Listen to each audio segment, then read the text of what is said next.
Começando então aqui com a primeira dúvida do dia, nosso aluno Luiz Carlos, na aula 43, aula de pericardite aguda, perguntou o seguinte: e se eu tiver dúvida no eletro se é um infarto com supra ou se é uma pericardite, eu posso usar trombolítico para esse paciente? E a resposta é muito categórica, Luiz: não pode. Vê só, antes da gente ir pro vídeo, só um lembrete, né? Você tá vendo aqui esse vídeo no YouTube. Se você não tá inscrito ainda no nosso canal do YouTube, você tá de brincadeira, né? Todo dia tem conteúdo novo aqui, gratuito, cardiologia na prática, que você precisa saber. Então, se você não tá inscrito ainda, clica aqui embaixo em inscrever-se no canal para você não perder nenhuma novidade. Se eu tenho um paciente com infarto com supra ST, por que eu faço trombolítico nesse paciente? Primeiro, ele tá com a artéria fechada, né? A princípio, e não tá passando sangue nenhum lá. E se eu reperfundir essa artéria, quanto mais precocemente eu fizer isso, o sangue volta a correr lá, você limita o tamanho do infarto e isso diminui a mortalidade no paciente. Lembrando do clássico estudo, o ISIS-2, para mim o estudo mais importante da história da cardiologia, que aconteceu ali na segunda metade da década de 80 e que mostrou uma diminuição relevante de mortalidade, mesmo com a boa e velha streptokinase.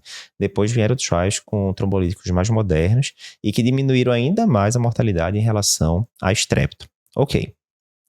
Contudo, no paciente com infarto com supra e em qualquer outro paciente que você usar o trombolítico, você sempre tem uma possível desvantagem, que é o quê? O trombolítico aumenta bastante o risco de sangramento. Principalmente, né, o maior medo da gente usar o trombolítico é o quê? Sangramento intracraniano, que as repercussões são catastróficas, podendo levar o paciente ao óbito. Ok. Contudo, na hora que você está com um paciente com infarto com supra, que está na janela terapêutica para trombólise e que não tem contraindicação absoluta trombolítico, né? O paciente não tem lesões intracranianas, o paciente não está com a suspeita de secção de aorta e por aí vai. Você tem grande vantagem com o uso do trombolítico em relação à diminuição de eventos isquêmicos e o risco de sangramento não é alto. Ou seja, o benefício supera e muito o possível malefício. Ok. Já quando você vai para a pericardite aguda, que pode dar supra no eletro, que pode gerar dúvida de fato. Se você fala, rapaz, olha, eu estou em dúvida, eu vou trombolizar. O que é que acontece? Esse paciente com pericardite aguda, ele tem alguma possibilidade de ter benefício com trombolítico? Zero, concorda? Porque na fisiopatologia da doença não tem nada de vaso obstruído, enfim. Então, zero possibilidade de ter benefício. E o risco de malefício continua, inclusive, né, de sangramento e tal. Inclusive, o paciente com pericardite aguda, por ele ter o pericárdio mais inflamado, né, os vasos mais encurgitados de sangue, etc., tem risco de algum desses vasos que estão ali no pericárdio, né, microvasos, romperem e causar, por exemplo, um tamponamento cardíaco hemorrágico, né, que pode levar o paciente a óbito rapidamente. Então, a gente deve sempre lembrar da máxima, né, da medicina, que é, primeiro, não cause o mal. Primeiro, não cause o mal. Então, se você está em dúvida se aquilo se trata de um infarto com supra ou de uma pericardite aguda, você não está seguro do diagnóstico, isso quer dizer que você pode estar fazendo um trombolítico para uma pericardite e fazendo um trombolítico para uma pericardite, você pode ter todas essas consequências. Eduardo, agora complicou. Agora complicou, porque, né? Infarto é a principal causa de morte no mundo, pericardite não é aquela coisa que chega todo dia no pronto-socorro, mas também não é nada raro. E se eu ficar em dúvida? E aí a dica é o seguinte: adquira conhecimento para que essa dúvida não surja, né? Ou, enfim, fique cada vez menos provável de acontecer. E é isso que a gente vai abordar aqui hoje. Tem vários macetes para a gente separar um eletro de pericardite e um eletro de infarto agudo do miocárdio.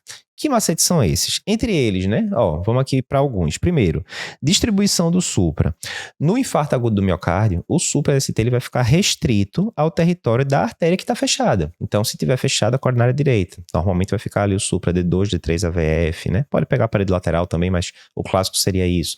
Se você está com a artéria descendente anterior fechada, dependendo de onde ela está fechada, se mais para cima, mais para baixo, você comumente vai ter supra de parede anterior, V1, V2, V3, e por aí vai, né? Então ela fica restrita ao território de uma coronária. Já na pericardite, você costuma ter o quê? Um supra difuso de ST. Então, às vezes, você pode ter supra de D2, D3 AVF, mas também de V2, V3, V4, V5, V6, por aí vai. E aí, quer dizer o quê? Eu vou pensar que o paciente está com a coronária direita e a DA fechadas ao mesmo tempo por um infarto? Pouco provável. Se é um supradifuso, fala mais a favor de pericardite. Presença de imagem espelho. Ela é muito comum no infarto agudo do miocárdio, né? Lembrando que é o quê? Você olha para derivações que estão quase que opostas, né? Por exemplo, AVL e D3, né? Elas não são rigorosamente opostas, mas estão em lados contrários. Então, se você tem um supra em AVL, Por infarto, você costuma ter um infra em D3 e vice-versa. Já na pericardite, a imagem espelho não acontece. Outra dica para diferenciar. Magnitude do supra. No infarto, com certa frequência, o supra pode passar de 5 milímetros de tamanho. Na pericardite, não é comum isso acontecer. Ondas Q patológicas, elas são presentes em boa parte dos casos de infarto, né? Principalmente os casos de infarto que já estão ali com algumas horas de evolução, e elas são ausentes na pericardite, porque classicamente pericardite isolada não vai estar tendo morte de tecido miocárdico, né? A concavidade, a história do supra triste e supra feliz. No caso da pericardite, a gente tem uma concavidade para cima, é a história do supra feliz. No caso do infarto, em fases iniciais, a concavidade pode estar sim para cima, mas à medida que as horas vão passando, a concavidade fica para baixo, fica o supra triste. Infra de PR é muito comum acontecer na pericardite e quando acontece, normalmente pega várias derivações e é incomum acontecer no infarto. Pode acontecer? Pode, porque você pode ter infarto atrial associado, mas não é a regra, certamente não. E por fim, outra regra aqui é a inversão de onda T. A inversão de onda T no infarto ela vai acontecer enquanto o supra ainda está presente, enquanto que na pericardite, tradicionalmente, primeiro o segmento ST volta ao normal, não tem mais supra, para depois inverter a onda T. Contudo, né, uma dica muito importante é o seguinte, Dr. Smith, que tem um site top de eletro na emergência em língua inglesa, ele falou o seguinte: dê o diagnóstico de pericardite aguda por sua conta e risco. Como assim, Eduardo? Vê só. Uma coisa é você pegar um paciente de 20 e poucos anos, jovem, que teve um quadro viral 2, 3 semanas atrás e que agora chega com dor torácica aguda e tem aquele eletro clássico de livro de pericardite. Beleza, esse paciente provavelmente tem uma pericardite mesmo, a chance dele ter um infarto com 20 e poucos anos é muito baixa, o quadro clínico está muito típico, o eletro está muito típico, segue o jogo. Você vai pensar com uma pericardite e vai manejar com uma pericardite. Contudo, na hora que você pega paciente, por exemplo, paciente de 50 anos, ou um paciente até de 40 anos mesmo, mas já com fatores de risco, paciente com sobrepeso, hipertensão. Esse paciente chega com supra na emergência, muito cuidado antes de dizer que esse paciente tem uma pericardite. Eduardo, mas o eletro está sugestivo. Ok, mas lembre-se, mais uma vez, infarto, se você pegar qualquer emergência cardiológica, né, de tamanho razoável, até a emergência clínica mesmo, todo dia, né, basicamente tá chegando infarto. Todo dia. Pericardite não é aquela coisa que a gente vê no dia a dia. Primeiro, né? Não é raro, mas não é aquela coisa de todo dia chegar no pronto-socorro. Segundo, uma pericardite tem um prognóstico bom, né, via de regra. Já o infarto com supra não tratado, mortalidade alta, prognóstico ruim. Mesmo o paciente não morrendo, frequentemente ele vai ficar com insuficiência cardíaca depois e assim por diante. Terceiro, por epidemiologia mesmo, é mais comum você se deparar com infarto do que com a pericardite.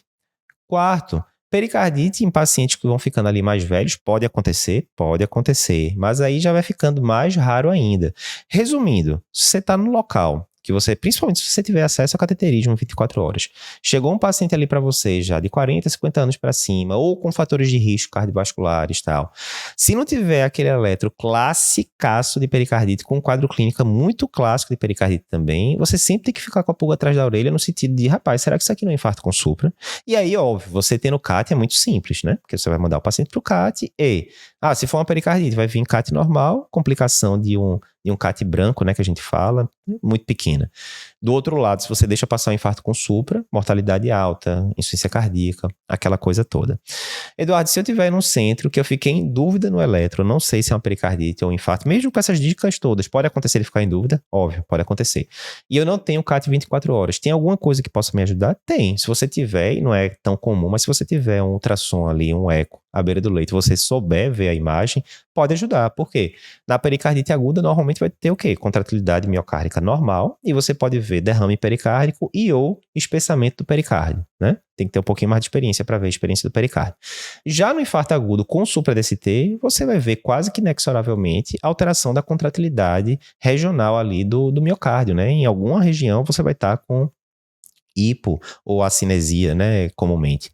Então, o eco pode ajudar nesses casos, mas, via de regra, né, você vê no contexto clínico, você vê no eletrocardiograma, você consegue discernir uma coisa da outra. Contudo, mensagem final, não trombolizar um caso que você não está seguro que se trata de um infarto com supra. O ideal é que você tenha essa segurança no eletro para salvar vidas e saber separar o joio do trigo, o infarto da pericardite. Olá, que bom que você gostou desse vídeo que acabou de ver, um videozinho mais curto. Se você tem interesse em outros vídeos curtos do Cardiopapers, eu vou te indicar esse daqui.